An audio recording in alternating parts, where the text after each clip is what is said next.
This is the Beard. Welcome to You Know Me, a Golden House podcast. How's it going, Buddha? It's going well. It's a odd day. It's Monday. Yeah, we haven't dropped a podcast in a while. Oh, it's been a while. Miss it. Yeah, we're at actually one of my favorite places, downtown at Black Sheep Pickers. I better say that right.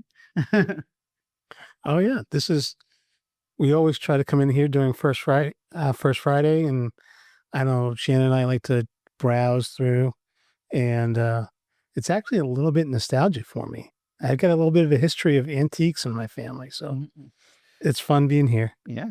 So go ahead, Shane. Introduce yourself.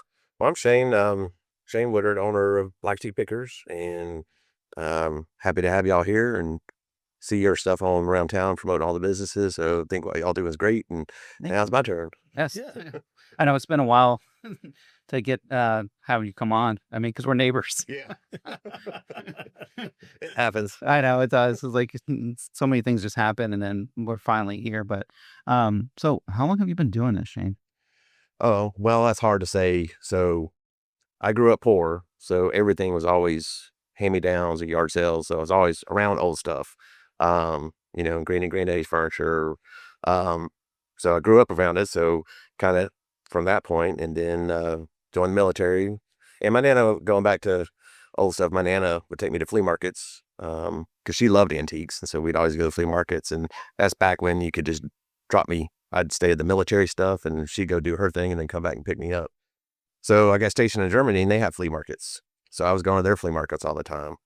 And then this thing called eBay came out. Yeah. So I jumped on that real quick, buying old Soviet Union gear and selling it. And it was just kind of like a hobby because, it was a airman in E1 or E2 or 3. You just don't get a lot of money. So it was a little pocket money for beer in Germany. So I just kept doing it. And then I got stationed here and saw a sign for a storage auction. And it just kind of grew from there.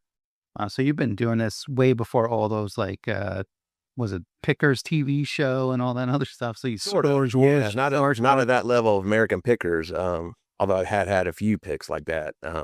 But yeah, been doing it a long time. Wow. So it's just something that's just really gravitated towards you. And Well, especially when I could start figuring out I might be able to pay the bills with it. When I retired from the military, I was like, do I want to get a real job or do I want to treasure hunt? right. And so I had an opportunity. I had about 90 days of leave saved up right at the end.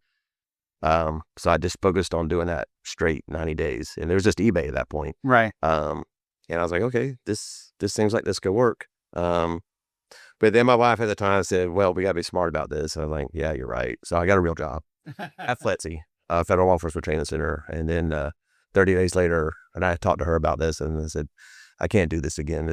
I can't do it. So Yeah. went it to them and said how to do a resignation letter because I'd never done one before, 24 years in the Air Force. And so they're just like, you're crazy. Nobody quits a FLETC job. And I was like, well, I'm going to. I ain't doing this again for 24 years. Yeah. And so took the leap and it worked. And then I was in a little country store with some people in Nahana, and that grew into moving into the store that was down the road on Newcastle Street. And then in 2022, she retired and I took the big leap of opening my own business, and that was scary. Yeah. But over 2.5 years later, Yep. we are. Yeah. And you got some really nice stuff in this store. I try. And what I try in my shop is I don't want to be the typical antique store.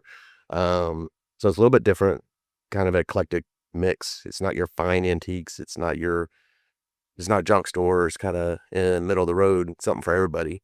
But what I like about being down here on Newcastle Street with the other antique shop is you got Old Town Antiques, and that is kind of your fine and fancy.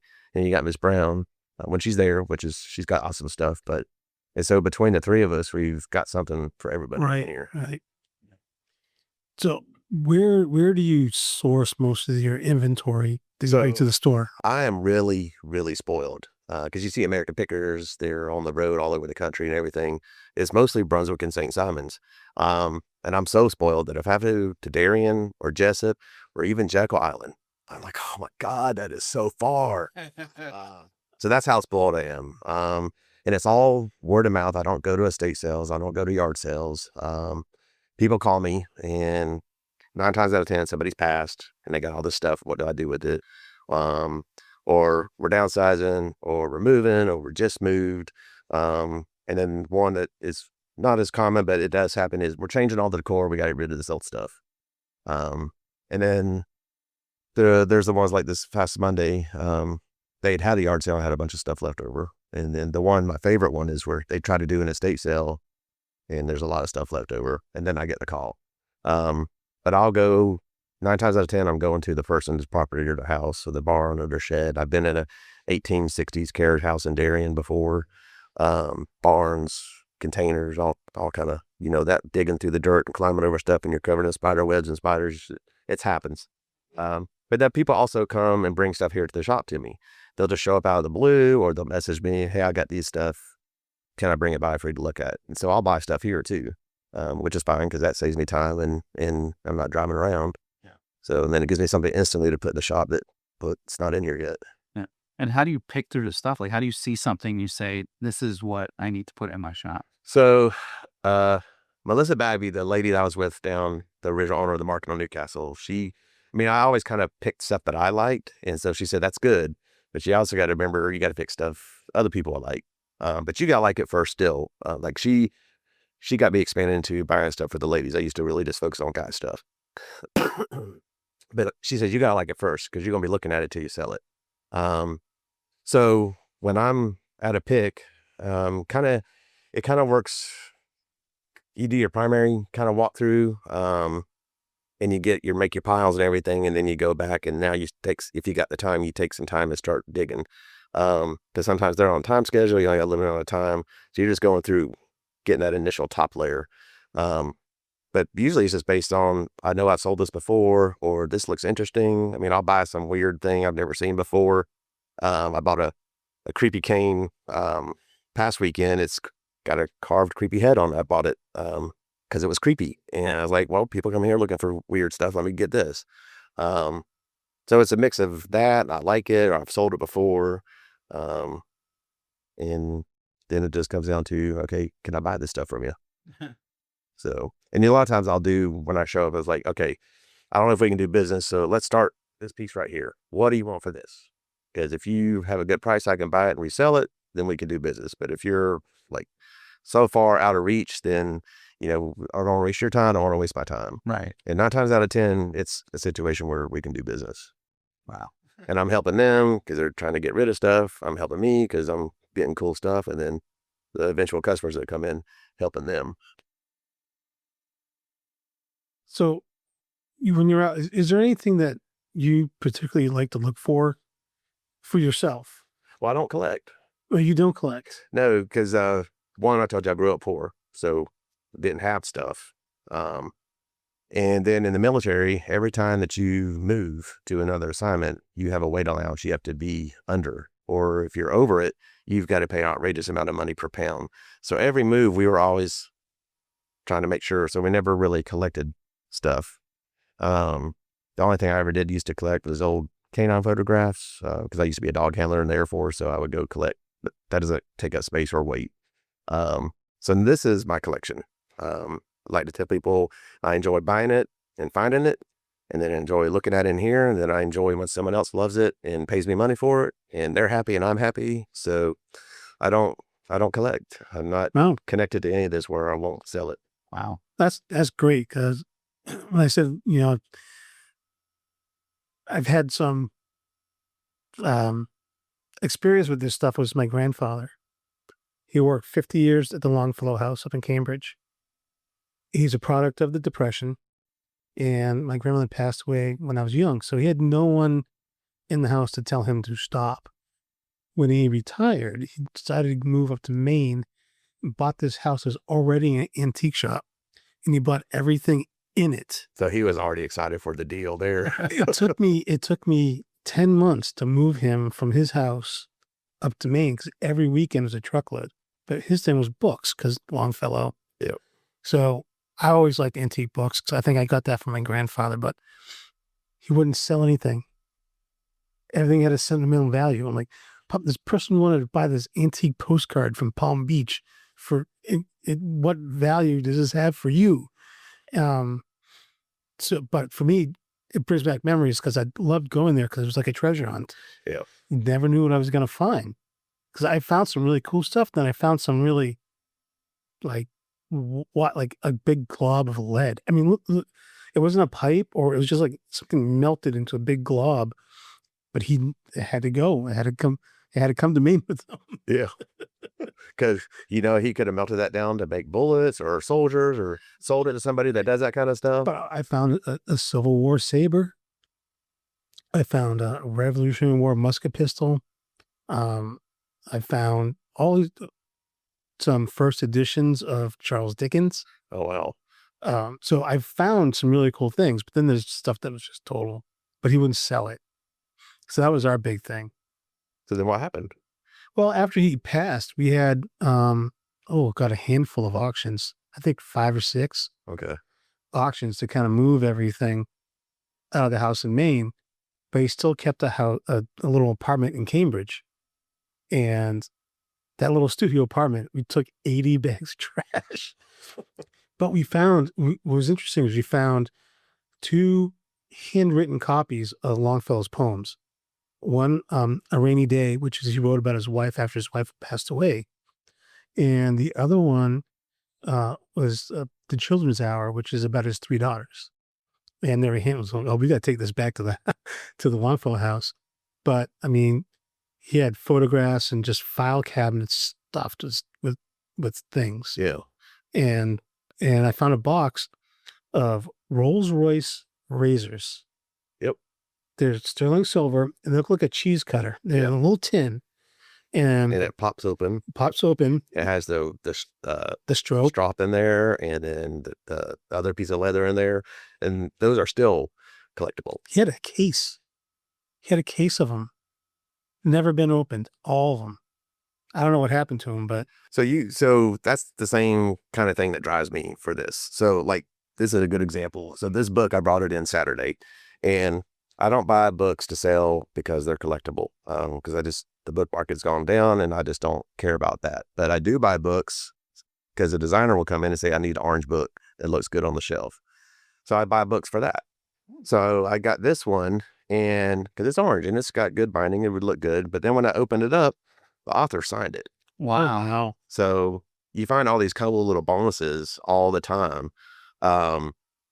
And it was given to this lady, in 1942. The book was written in 1938. So it's always, that's part of the hook of this is not just finding it and selling it, but all those hidden treasures that you come across, and it's constantly reinforcing itself. What are some of the most interesting finds, or like a holy crap, I can't believe this just fell into my lap type of thing?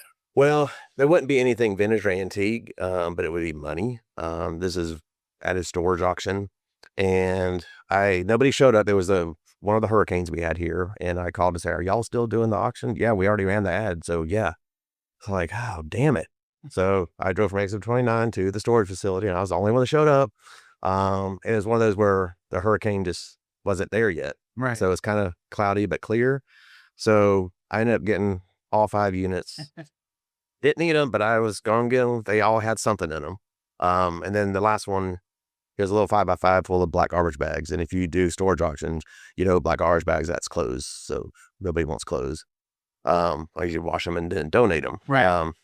So I didn't bid on it. They're like, come on, Shayne, just get the last one. I was like, no, I got these other 5. I don't need this thing of clothes. Like, if we just give it to you, please just clean it out so we can rent it. And I was like, oh, because there are people I know, they're friends. I'm like, fine. So since the hurricane hadn't come yet, I threw everything in my van. It took me like 10 minutes to throw all these, like half a dozen or more black garbage bags. And then I got home and the hurricane still wasn't there yet. So opened up the bag and started processing. Those clothes can be washed, donated. These are trash. That's trash. Going through all the purses and everything. Not really finding nothing. That's the whole time I'm kicking myself. Why did I do this for? Just going to be loads of laundry to do. And then I threw this box, and it was a Tylenol box, but it had been folded and taped shut flat. So I'm like, well, wait a minute. Why is that taped shut? And Right. It wasn't flat. I could tell there was something in it. So I got it out of the garbage can, cut it open with my knife, and in 1-inch squares, folded in 1-inch squares inside that Tylenol box, was $500 in 50s and $100 bills from 1996. Wow. So what did I have to do?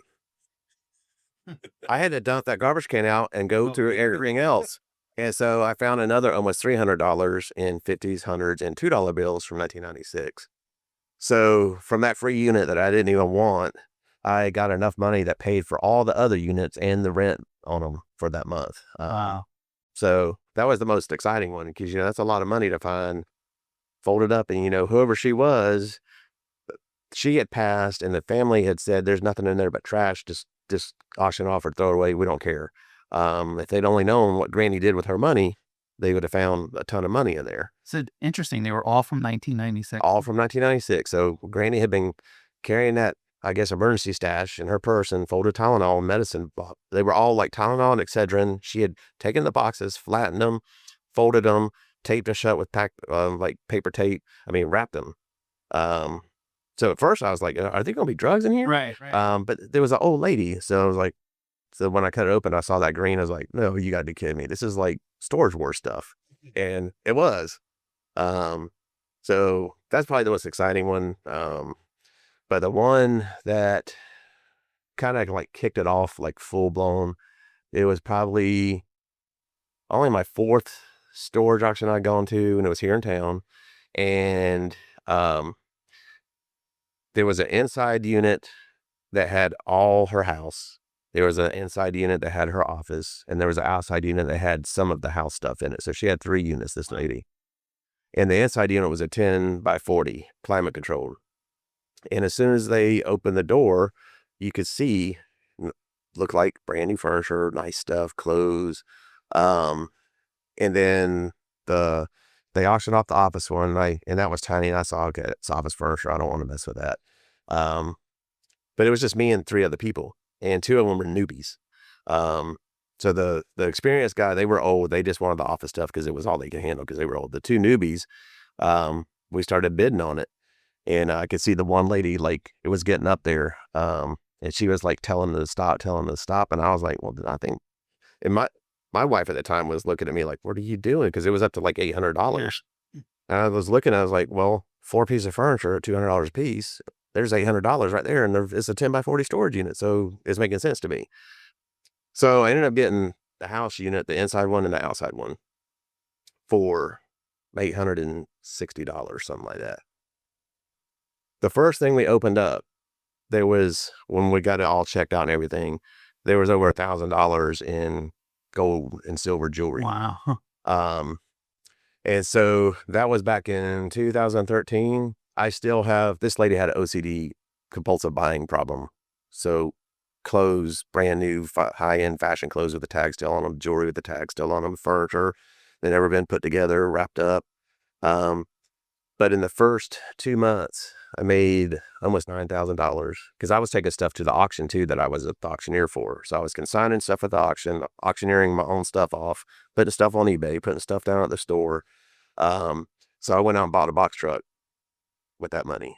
And then I still have stuff today that I'm still going up in my upstairs room, and I'll open a box like, oh yeah, that's Alicia so-and-so's stuff. Okay, take it down the shop, throw it on eBay. So I'm still making money off that unit to this day.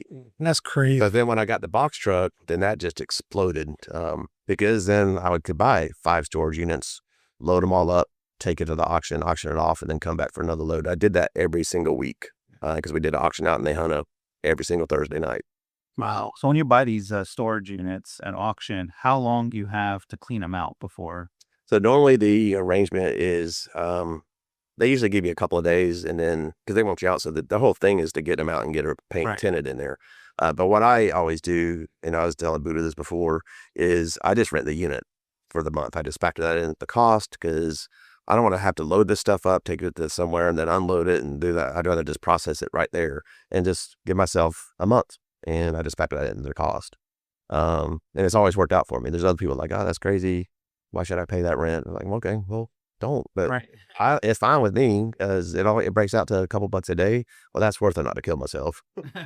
So yeah, because then you have to get it out of there, put it someplace, right? Process it. And most of the storage facilities around here now know me because I've been doing it for so long. And so sometimes they'll even just say, can you get it out by the end of the week? If it's an easy unit, I'm like, yeah, and then they'll just let me have the rest of the week.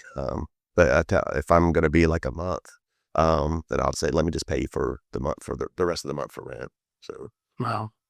So this whole thing about buying storage units at auction, I think a lot of people probably listening to this, they're going to think storage wars. mhm.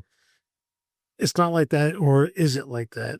No, I've never opened up and found something that's worth thousands and thousands of dollars. I've always found good stuff. I've never lost on a unit, broken even on a couple, but usually every single unit can make money. But it's a lot of work because you got to go through every single thing. I mean, like that story with the clothes, you have to go through I found money in books, found money in purses, and you're looking for every single thing that can help you turn a profit because you're not getting paid to do it. But you got to go through, and you can't leave anything. So you got to go through and see what is sellable, what you can still donate, so don't go into the landfill. I'm even so anal that I separate trash from recycles because I recycle. And then I had into, okay, I can bring this stuff to the store, or I need to put it on eBay. And that takes time. And pouring down rain while you're not doing it that day. So, or in this heat, you'd only work a couple hours and you're done if it's an outside unit. So, but I don't do storage auctions as much as I used to, because one, it is a lot of work and it takes a lot of time. And since I have a store now full time, I don't have that kind of extra time. But I do miss it. So every now and then, one of the guys or gals will say, "Hey, we got a good unit. You might want to show up for the auction." Okay. So like today, I went and checked in. There's supposed to be one later this week, and I say, "Is that good one coming up?" It's like, "No, he came and paid for it." So, but I was like, "Okay, good." Because the flip side of that is, you see, my shop is only 800 square feet. Yeah. But I go by all the time. I have 4 of my own 10 by 30 storage units. So I don't need to buy another storage unit unless it's like really, really good and makes it worth it. So How do you keep track of inventory? it's all in my head. Really? Because it is such a small shop, I know when stuff gets moved around. I mean, and the way I've got my shop is I can kind of see everything. I have mirrors strategically placed. So if I see someone pick up something, I can be like, "Oh, let me tell you a story about that." Because a lot of times the story is what sells the item. And most of this stuff has a story. And because it's so small and it doesn't tend to last long, I can remember the story long enough to pass it on. And that's important on a lot of this stuff. Now, I mean, does this little blue fish have a story? No, it's just pretty. But a lot of this stuff in here has a connection to a family I got it from, and they want it passed on, and so I try to pass it on if I can. But to try to put all this stuff in inventory because it's all such one of a kind, I would spend way too much time doing that. And it just wouldn't be cost beneficial, I guess. I mean, I know there's stores that put a barcode on every single thing, and I just don't. That don't work for me. Whereas I'm retired, I don't want to work anymore, and that sounds like a lot of work, so I ain't doing it. Too much work. Yeah. Do you see like trends and what people are looking for when they come into? Yeah. I mean, all it's changed. I mean, since I've been doing this, all these trends. So like milk glass, for example, I didn't used to buy milk glass at all, which is that white kind of milky glass. And it could be dishes or vases or what have you. But then people started coming in asking, "Do you have any milk glass?" So I started buying milk glass. I didn't used to buy uranium glass because nobody cared about uranium glass. But, thanks to TikTok, that's the only good thing about TikTok. With the younger crowd, it drives them on these trends. So now I have people coming in asking, "Do you have uranium glass?" And the first time I answered, I'm like, "Well, a lot of this whole glass has uranium in it." Yeah. So yeah. And I'm like, "No, you don't have uranium glass. It's that bright green stuff." And I'm thinking, okay, these are the young people that don't know. So to them, uranium glass is that bright green stuff. So now I've been trying to buy that again because they're looking for it. Furniture. It used to be every single piece of furniture had to be painted, and I don't paint. So when I was at the other shop, it worked out great because she had a guy that painted furniture. I have a friend out at St. Mary's, Caught on a Gun, Deb, that she paints furniture, but I don't paint because that's work and I ain't doing it. So a lot of times I wouldn't be able to get furniture that I could sell because it needed to be painted. But now, like this color furniture, this honey tone, this tiger wood stuff is coming back. Darker woods are still hard to sell. But I know eventually that dark is going to come back again and the light's going to be out. So you just got to have a range of stuff always available, which is why I got the storage units is when either I don't have a pick that week, I know I can still go grab inventory because I bring stuff in every day. Every single day, I bring a couple bags fulls or a big piece in. And if I don't have a pick, then I've got that. Or someone comes in, hey, do you have a butcher block table? Well, yeah, I do. I got it in storage. You just got to let me dig it out. So, but yeah, the trends are important and you kind of got to keep an eye on it. But it's easy because when the customers come in asking for it down here, because trends are local too. Right. Yeah. I mean, they're regional, but they're real localized. You know, we got a lot of coastal people looking for coastal decor. So even though a lot of that may not be antique, I'll have it in here because that's what folks are looking for. Like the glass fish. Like the glass fish. That's not old. And what I tell people in my shop, it don't have to be old for it to be in here. If it's cute and I like it, I'll bring it in. And I mean, that's not old at all, but it's cute. It's blue. It's fish. It's coastal. Yeah. So it works. Now, you try to do background on pieces that you have, like to find out when they were made, how old they are. Yep. So, because a lot of times that's what's going to drive the value of it. Yeah. So I mentioned I was on eBay. So everything in here is priced off of eBay. So, and I have people all the time comment, man, your prices are reasonable or your prices are low. And well, no, they're not really. I look on eBay and see what the last one's actually sold for. So I know what the market will bear. Or if I can't find that, then I find the cheapest one for sale and I beat that price. Because everybody walks in the shop with the phone and Google Lens. So like, why waste the time? Just let me put a good price on it and get it out the door because I only have 800 square feet. I don't want this stuff sitting here. But the information on it, without having that history, the information, it's hard to get at that point where I can price it. Right. So like this green box, I knew it was a green box. I knew it was military. I knew what I could pay for it, worst case, and what I thought I could sell it for. But then when I got it down here and did the research on it and found out it's late World War II, early in Korean War, it was a radio charger battery box. People use them for toy boxes or coffee tables or end tables. Then that helped me figure out, one, what is it selling for, but also what I could bump it up for decorator value and that kind of thing, or collector value. Yeah.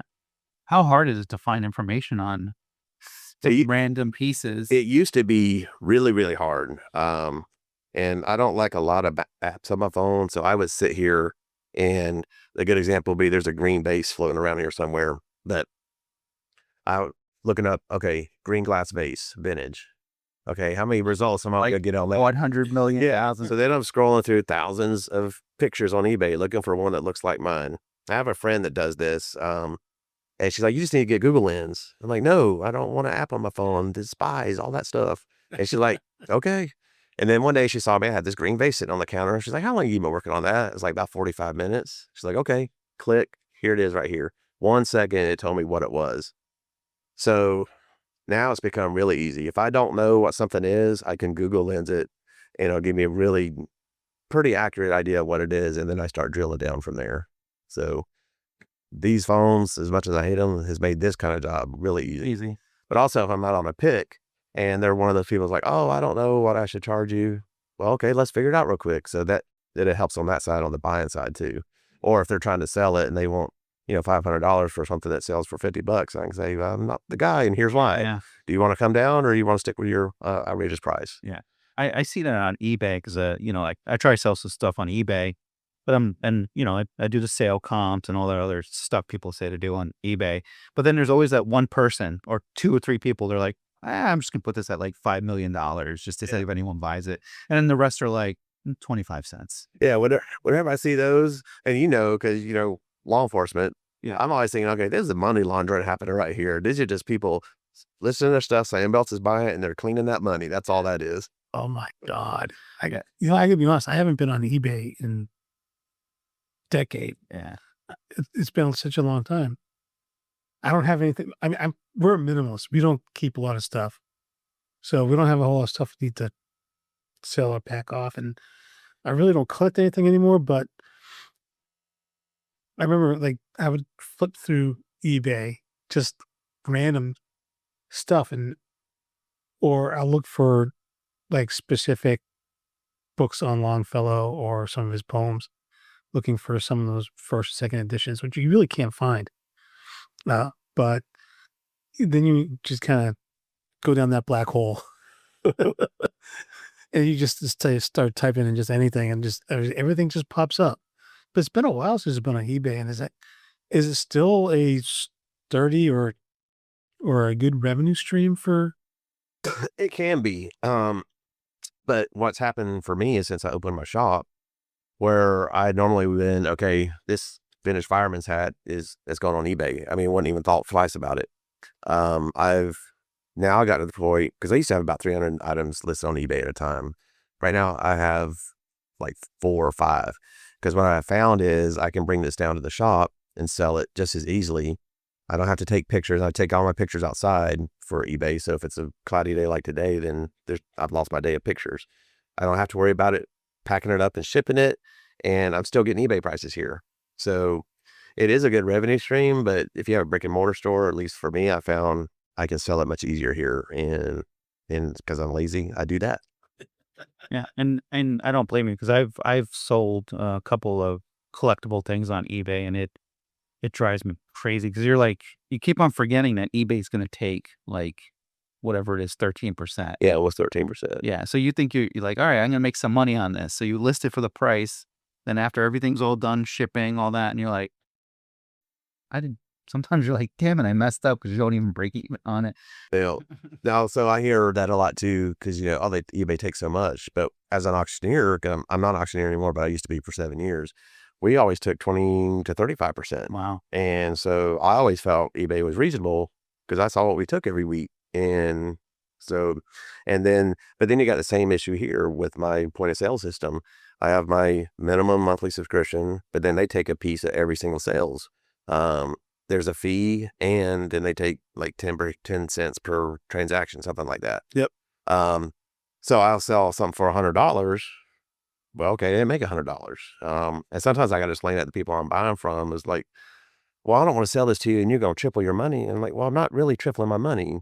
It's a business. This is how business works. I don't pocket all this. I said, now I know there's people out there that do that, but that's not me. I mean, I pay my taxes. I track that kind of stuff in my head. So I'm paying $50 for this. I got to sell it for at least $125.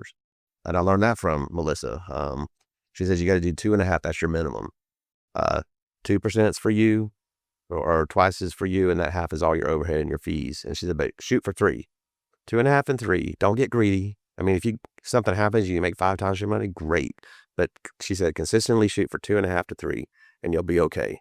And so I've kind of stuck to that advice, and that's always my target. And sometimes I exceed it, and most times I hit it right on where I need to be. So how's it actually been running a small business? it's fun. But it's also, I mean, it's challenging, especially lately. The last 6 months have been a roller coaster. Because I'm not a shop that sells typically things that you need. I mean, like Saturday, I sold a piece of furniture. They needed it. The girl was going off to college. They wanted a good, solid piece of, vintage furniture. So that kind of need pops up every now and then. But most people coming in here, they don't need anything that I got. So they're operating off disposable income. Well, for the last 6 months, disposable income has been being held on pretty tightly. So it's been a downward trend since January. But before that, it is great. With my pension and what I made in sales, I'd made as much as I did when I was active duty military. And that was my goal. I said, if I can maintain that standard of living and provide for my kids, then I'm okay. I don't need to get rich all this. I just need to take care of everything and have a little bit left over, savings and investment, and go out and buy more crap. But the last 6 months has been challenging, and it's not just me, talking to the other business owners down here and their whole range, restaurants and other shops. The last 6 months have been extremely challenging because it's been a roller coaster, and people don't know what to do with the money. Do I hold on to it? For the young generation, a lot of times they're like, do I get groceries or do I buy Shayne's cool shit? Right. Do I buy that blue fish? Yeah. Groceries gonna win every time. Yeah. And I understand that. I mean, I had kids, I understand. And I see a lot of my regulars come in that I used to get excited when they come in, and now they're just coming in because they're, they like looking at my stuff, but they can't buy it right now. Yeah. So that's disappointing. But then I see my older crowd, same way. They would come in, buy stuff every single time. And now they come in, it's like, we sure do love coming to your shop, Shayne. And I'm like, yeah, I'm going to start charging admission. It's going to turn it into a museum instead of a shop. Yeah. But, overall, it's been definitely, worth going there and telling those folks, how do I do a resignation letter? That I get to have fun almost every day. The interaction with all the people, and most of my customers, believe it or not, aren't locals. They're tourists. Yeah. So getting that interaction, and then when they come in, and I can tell they're from out of town, I start the whole conversation. Where are you from and all that? Oh, what y'all doing? Where you want to eat? Yeah. And then I start feeding them all to the downtown area to keep them down here, and then tell other people what a great little town Brunswick is, especially the historic district. I know you're known for being the information guy, for telling this thing everywhere I go. It's like, oh yeah, Shayne always tells people to come here, come here, come here. So Well, I do that for the businesses that I think deserve it, and that's Yeah. most of them down here. And they make it easy because they have, I mean, the product's good. They have a great space. They're fun. They want to be a part of the downtown.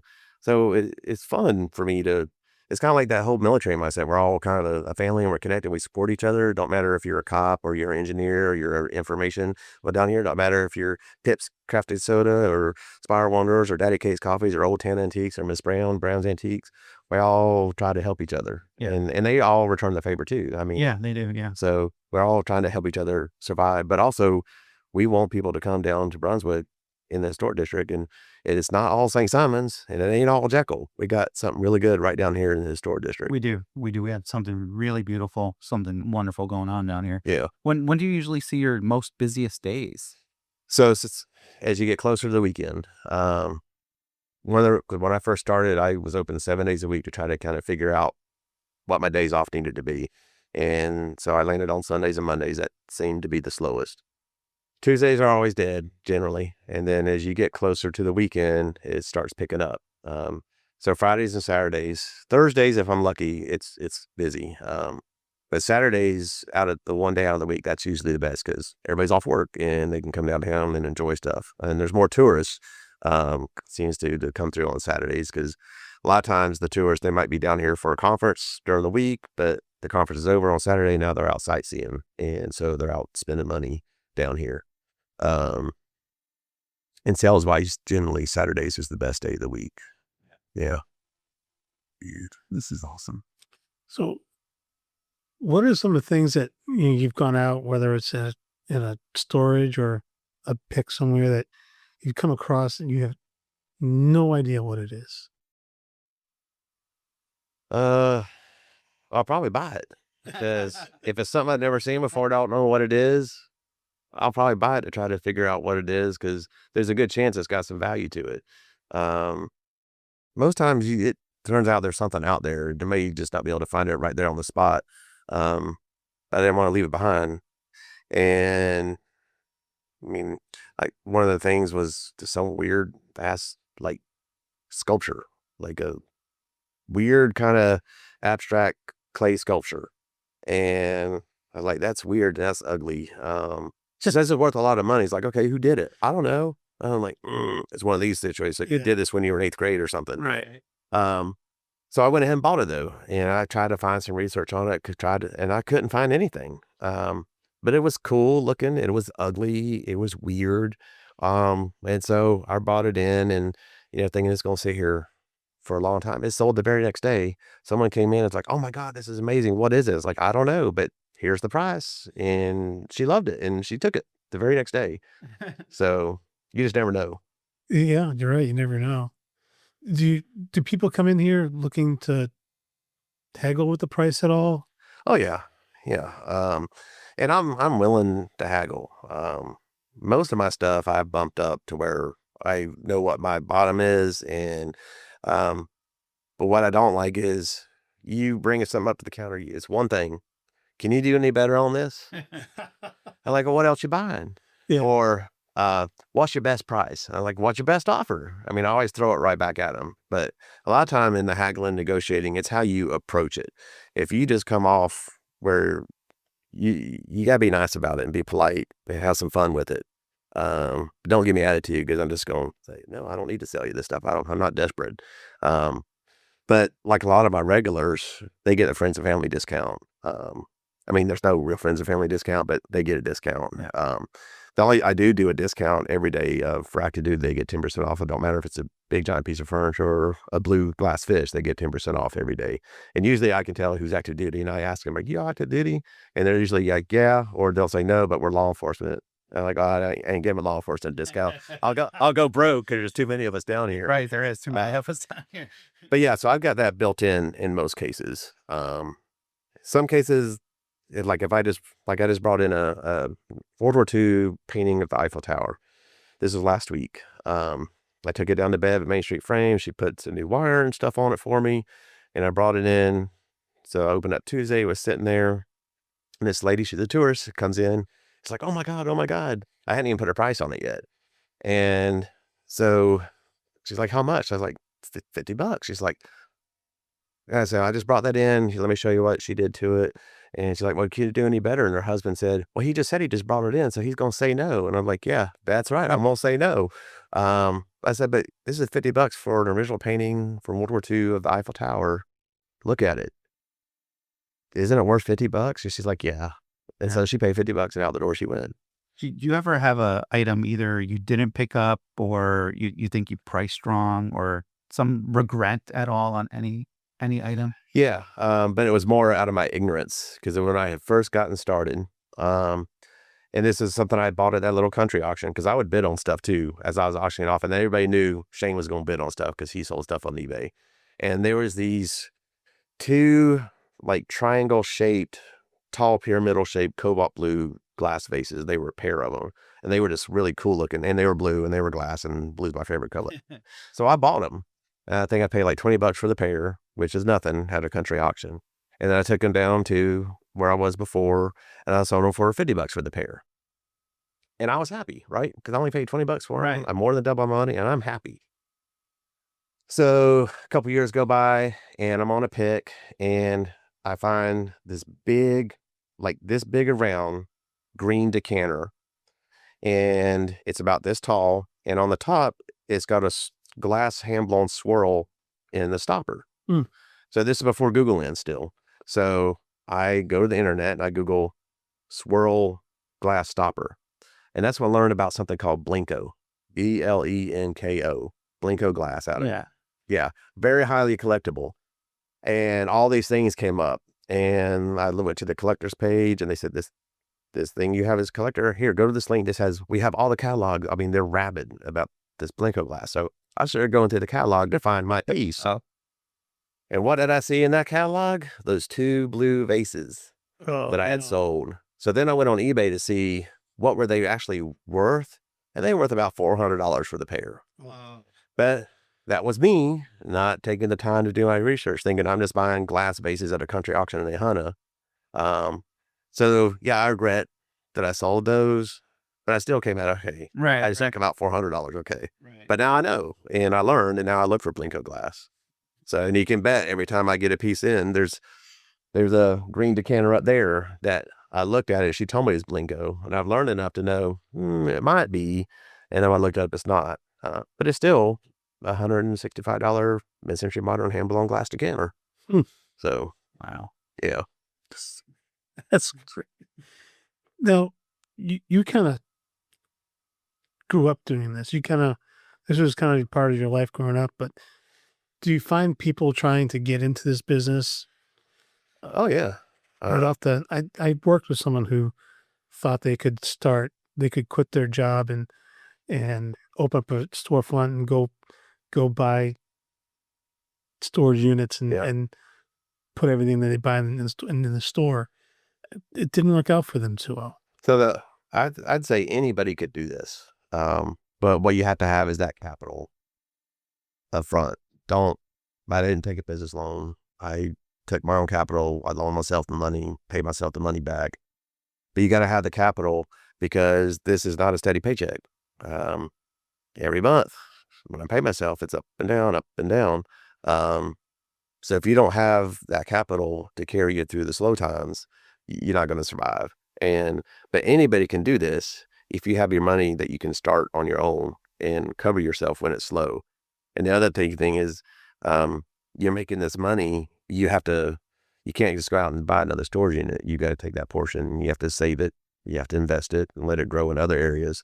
And then you don't reinvest everything back into the store. You've got to reinvest only a portion back into the store. The other money's got to go somewhere else. And if you're not thinking like that and doing like that, you're not going to succeed, because you have all these other outlays that people don't think about. You got rent, you got fees, you got electric, you've got gas and time. I had to go buy a new vehicle in September because my old one died. So you got all those things that if you don't have the capital to do it right, you don't want to take loans. You don't want to get into the paying back loans on stuff for a business. That's just Shayne's 2 cents. If you need a loan to start a business, then you shouldn't be in business. I agree. But yeah, I mean, I think there was a point in time with the height of that TV show, Storage Wars. Yeah. People were thinking they could just go out and Get rich. and buy a couple of storage units and have a storefront and drive around in Cadillacs and Yeah. do And I all get that. those kind of people that come in with their stuff. I mean, and they've got it from a storage unit. Because I ask everybody, where's the stuff coming from? And I bought a storage unit auction. Okay, well, you're not going to sell it to me and get rich, because I'm a retailer. And I always tell people, you don't need to sell it to me. You can put it on Facebook Marketplace and sell it yourself. But that's not like running a store. That sometimes eats more time up because you got all your no-shows. And people want to go on Facebook and expect to get store prices. Well, no one goes on Facebook shopping for store prices. If they're going to do that, they would come to a store. So those kind of folks aren't going to succeed either, because they haven't wrapped their head around the reality of what is their market and where are they at in the market. They're not in a brick and mortar. They're not online. They're yard sale on the line. So they're going to get yard sale prices. But if they buy the storage unit at the right price, or they go to a yard sale and buy that piece at the right price, then they can turn around and sell it and make some money. But a lot of times they're thinking they're going to get rich. And unfortunately in this area, a lot of times it's the folks that are the druggies. They're looking for a quick buck and some of those I've seen them, and I'm like, yeah, I'm not buying nothing from you because I don't know where you got this stuff at. Like, I don't want to be involved. Or if I ask for your ID and, I don't have any ID. I'm like, okay, well, then you're not selling this stuff to me. So, Right. because I ain't going to buy no stolen stuff. I don't need any of that stuff that bad. And I don't want to support their habit if I know what they're doing with. Exactly. Yeah. So do people actually come in here looking for, they think they can find that like one rare piece inside here? Oh, yeah. And not even rare pieces. I mean, the one that jumps out to the most is because it just happened, just kind of recently. She was coming in here like, do you have any rolling pins? I was like, I got a whole bucket full over there. And she's like, oh my God. Like, well, what? Is there one you've been looking for? So I no, I don't. I only pay $10 for rolling pins. I'm like, well, you're in the wrong store then. I'm not a thrift store. I'm a retail store for vintage antiques. I said, so, well, but that's what I do. And I was like, but this isn't the shop for you then. She thought I was a junk store, a thrift store. And so I sent her to, St. Mason de Paul. I was like, there's a thrift store down there. Or, the Big Flea, there's another thrift store. Yep. I said, but I'm trying to maximize my money here. I'm an antique store. So I'm sorry that I don't have a rolling pin for you for $10. That's, that's what I pay for $10, just like you. But she was upset that she couldn't come in here and find something to turn around and flip. But I'm not that kind of store. Right. Now I can be for people that are going back up like north. I've sold furniture here that I know, and they told me they're taking it up to Atlanta or even further north and going double and triple their money. And I'm fine with that, because the market in Lincoln County ain't the same market as Atlanta, Right. and or even Savannah. Right. I mean, there's these furniture here probably sell for double just up in Savannah, because the market's different. Just that little bit down the road, there's a big difference in market and capability. So people like that, they'll pay my price because they know they can still make a good bit of money off of it the further north they go with it. Yeah. So I don't mind people making money off the stuff I buy. But when you just don't complain about it. Right. And as long as you're making money. Yeah. I mean, I didn't buy this stuff to turn around and break even. Right. It's an investment. Right. So, and most days it's better than the stock market. Yeah, So, that's true. for real. No, that's so true. But people do haggle. I used to own a couple of pizza restaurants, and one was on Hilton Head. And they would haggle at a pizza restaurant? I never think about haggling at a restaurant. Well, it gets better. So this was right by the beach, so all the timeshares are nearby. So you get that turnaround on Saturdays. So Saturday afternoon, all the new renters are coming in. I had this lady, she's like stormed right in. She's like, what can you do for me for a cheese pizza? Like, well, how many do you want? She's like, one. I'm like, well, $13.50 ought to get you the best cheese pizza you can find on the island. That's the best deal you can get. She just turned around and walked out.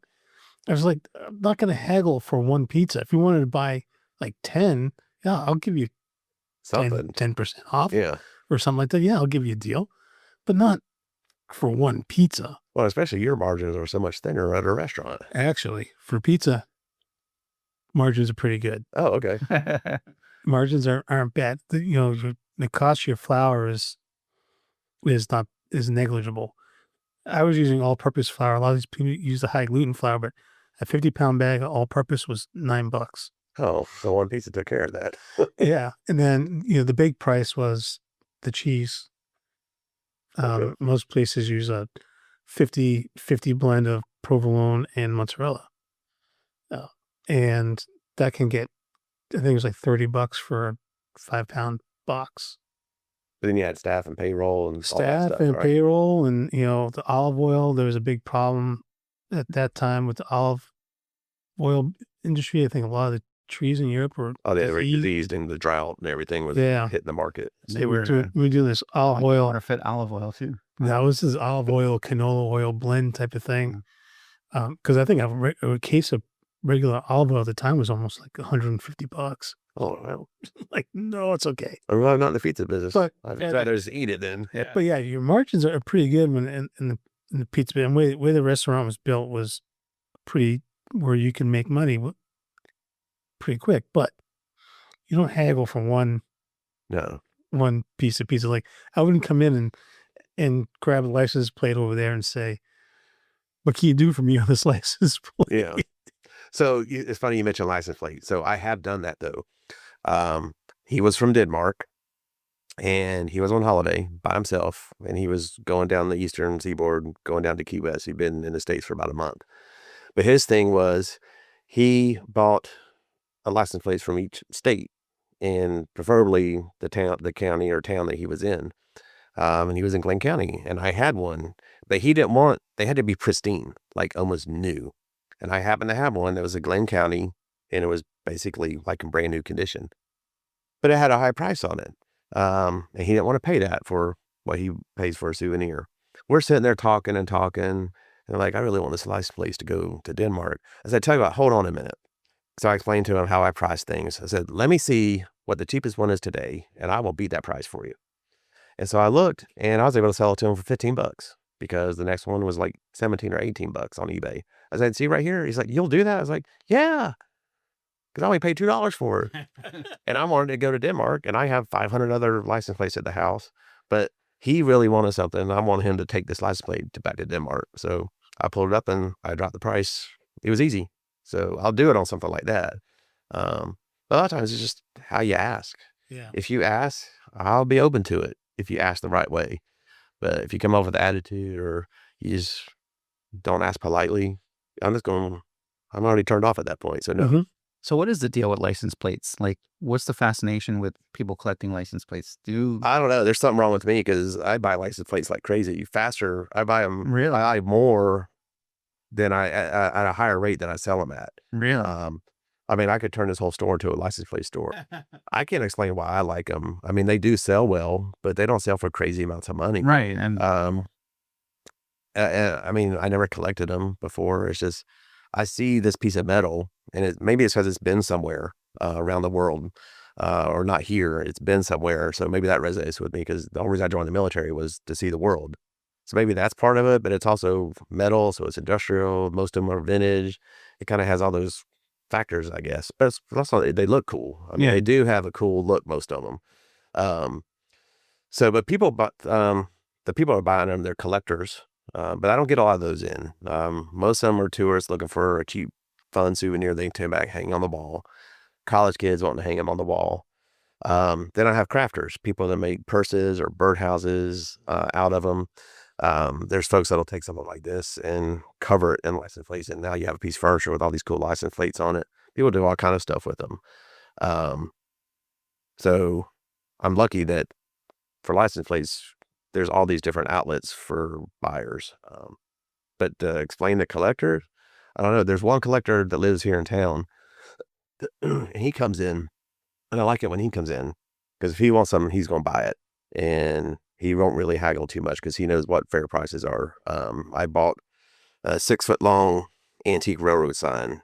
I brought it in. He walked in the next day. It's like, how much is the sign? As I told him, he's like, okay, I'll take it. And he knows that I had it at a fair price, but if it's a good piece, he'll pay for it.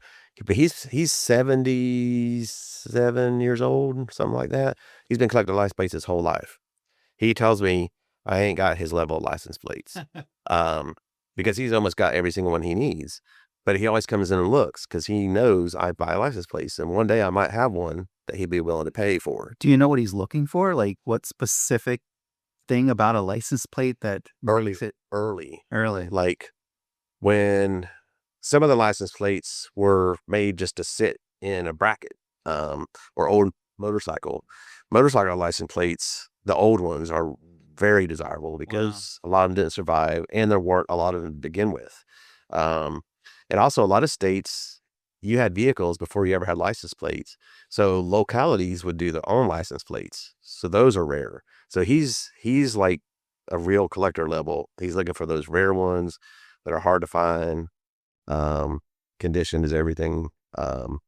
He's looking for that rare piece that he doesn't have. Yeah. So like early Alaska, I think, is one of the ones he said he's looking that he still hasn't been able to find. Wow, that's gonna be hard to find. Yeah. But down here, it's funny. I mean, I find so much stuff from all around the country, because people retire here from all over. And then we got the FLETC. You got military and civilian folks rotating in and out. They've been everywhere. So when I get a call from one of them, I'm like, yeah, I'm going to get some good stuff because it's from all over. So it's funny how stuff kind of ends up. It's also interesting to me how there's people that collect just in certain things. Like there's collectors of Coca-Cola bottles, collectors in license plates, collectors in vases. It's so interesting to me how the human mind works and how people just gravitate towards wanting. It's some type of need. It's satisfying a need, right? Yeah. Whether it's nostalgia like you were talking about, or this tactile sensation of how it feels or how it looks on the shelf, it's a need. And like I said, I don't sell things you need. These are things you want, Right. To satisfy something in your life. And I'm just lucky that to me, it's all cool stuff. Yeah. That I get to, like I said, collect and bring in here until that person comes in and that's what they're looking for. Yeah. Yeah, but it is funny. I mean, there's a whole psychological aspect Yeah. to this. And you got to pay attention to people when they come in. I mean, like I said, I mentioned I watch people, I see what they're picking up, and I got to gauge, are they the kind of person that wants to be taught to and paid attention to, or they want to be left alone? Right. And so you got to make sure you're not one of those kind that you're just following around and talking to them. They just want to come in and look at peace. But I can tell other people, they want to engage and they want to talk about grandma's things that I grew up with that are in here. This is fun. And that might result in a sale, and it may not.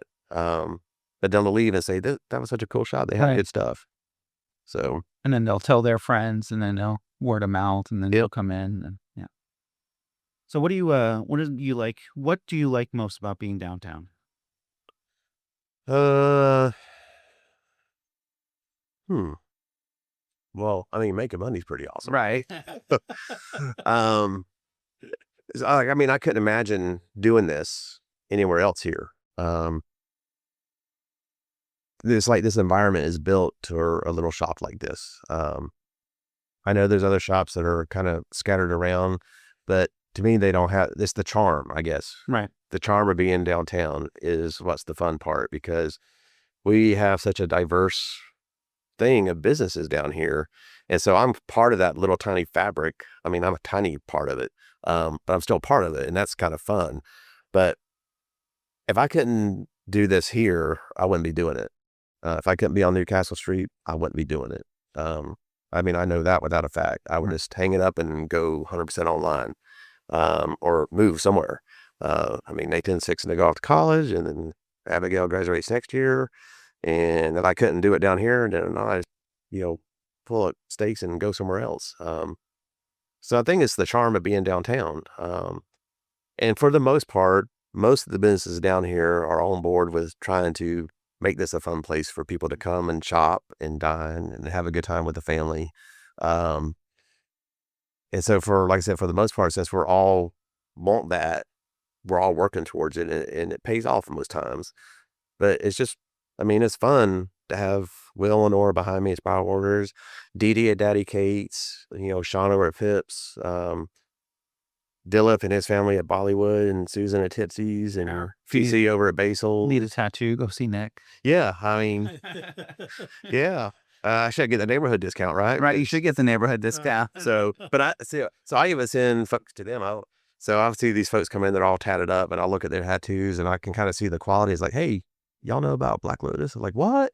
Then I tell them about them. Or I'll look at that tattoos, and I'm like, there's a place called Spire Wonders I think y'all need to go check out. Yeah. So you have to pay attention to the folks. Like, I can tell some folks, they look like they're just sweating. So I was like, oh, you know what? You probably need to go over to Pips. They got these ice crafted sodas that are just amazing.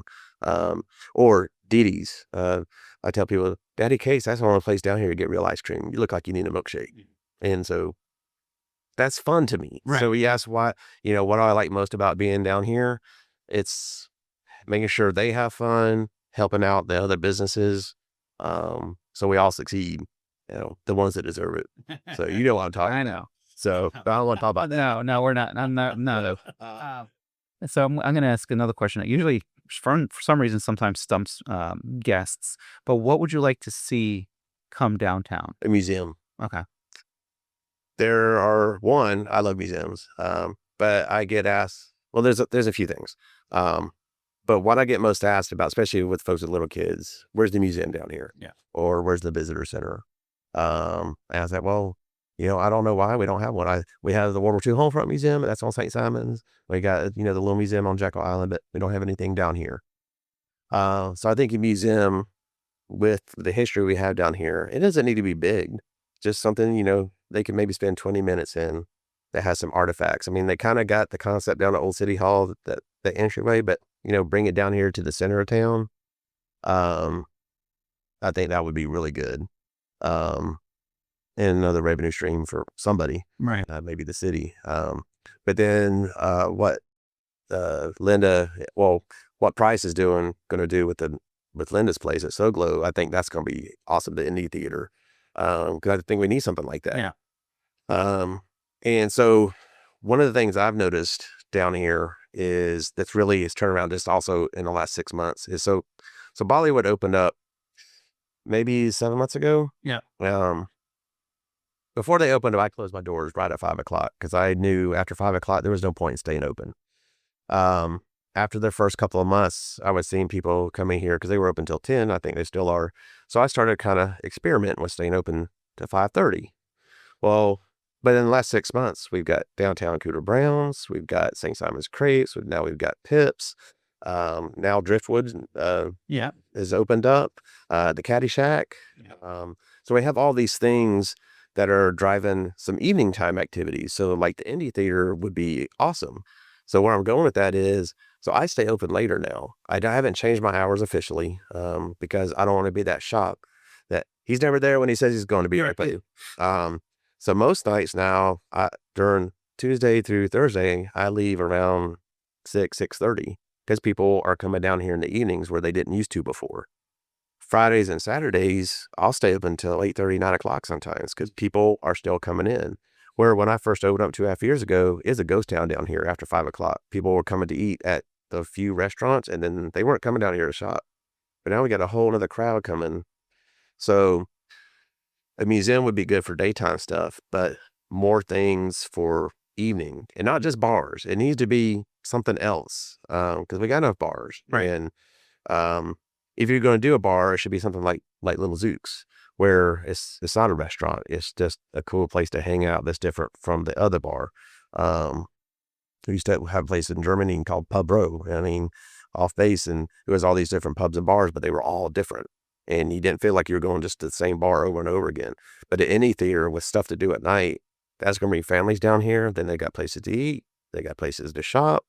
So that's what I'd like to see is more development towards, not crazy like 10 to 11, 12 o'clock at night stuff, but 8, 9 o'clock kind of activities that people want to be downtown for at night.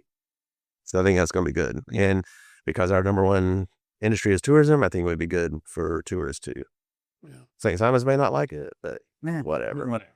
They've had it for long enough. It's Brunswick's turn. So speaking about tourists, when you talk to tourists that come in here, how do they find out about coming downtown? So most of it seems like it's an accident. So I always ask them, where are you from? Right. And then connect with them that way. And then I always ask them, what brings you to Brunswick? Well, like these kids were in here Saturday. Mom had furniture down at Tampa. She's in college at Athens. So she was going down there. This was the halfway point. And so they decided to stop and see what there was. They were on the way back to Athens with furniture they got from Mom in Tampa. Completely random and haphazard. Then you have the folks that are what I call legacy tourists. Their family's been coming here for 30-something years, and now this is the generation that's coming down. So they may not have been here in 5 or 6 years, but here they are now. And then you have the folks that heard about us somewhere and decided to check us out. Somewhere on the internet, somewhere they heard about Brunswick. So the word is starting to get out there that Brunswick has stuff to do. Yeah. The younger crowd especially is shocked that there's so much to do in this little strip. And I tell them, look, for Brunswick proper, the historic district is kind of it. I mean, there's other little spots scattered around, but where you can spend a day having a great time and stay to the evening and have a good time, it's down here in the historic district. There is. You can spend an entire day and night down here. And so the young kids are like, how come we haven't heard about this? But they did, sometimes they are finding out about it. Then I had the folks, like for me in particular, somehow they did a search for antique stores and I popped up. I'm like, how did I pop up? They're like, yeah, you were the number one result. I'm like, because I don't do any marketing. I don't pay for any advertising. I just post on my social media every day. But somehow they found me through that. So I'm sure they're finding Brunswick the same way, fun things to do in Southeast Georgia. And Brunswick pops up. Yeah. Yeah, it's interesting you say that because my good friend JD, he actually came down here I think a month ago now. But we became friends on Instagram through just a mutual liking of trucker hats, right? And he sent me he sells hats too. So I bought a hat and I gave him my address and he's like, that's so funny. He's like, me and my wife always wanted to come and visit Brunswick, Georgia. So he's like, now I got someplace I can come visit. Well, so I have a funny Brunswick connection because I'm from Lakeland, Florida. And so during the summers, we would take road trips. My friend played A1A baseball up in Bristol, Tennessee. I had friends going to college up in Virginia. So we would take road trips up. And Brunswick was always our halfway point. At the time, my friend had his grandfather lived on St. Simons, but they were old people, grandparents. So I don't know what it was back then, but on exit 36, there's that strip center, like where eBay and Amazon store used to be and all that. Mhm. Well, back in the day, that was a strip center. Well, we would park there. We would get there at 1 or 2 o'clock in the morning. We'd sit in our cars and sleep until we could go over to St. Simon's, have breakfast at his granddaddy's house. Or if we were coming back down, we knew we would stop at Brunswick, sleep in the car, and then when Cracker Barrel was there, even back then, and we'd go over to Cracker Barrel and then get on the road back down to Florida. Never in a million years, all those times I slept in those cars in that parking lot in this damn heat, did I think that one day I would get stationed in Brunswick, retire here, And open a store. Yeah. So, but I passed through Brunswick so many times that never realizing it was going to be part of my future. Here you are, Here I am. a staple in the community. You really are. I guess so, yeah. Well, tell everybody where they can find you. So down in the historic district, 1425 Newcastle Street, right kind of in the heart, in the middle of everything. So whatever end you come on, right here in the middle. All you got to do is look for the 2 black sheep logos on the windows, or if you look above the awning, it says Vintage and Antique Furniture and Decor. It's not hard to find me. And I got stuff to sell you, but if you got stuff to sell me, I'll buy it too. Well, Shayne, thank you so much. Yeah, thank y'all. Appreciate it. And I'll see you in the neighborhood. Yeah. Yeah, this has been great. Thanks so much. You're welcome. Thank you.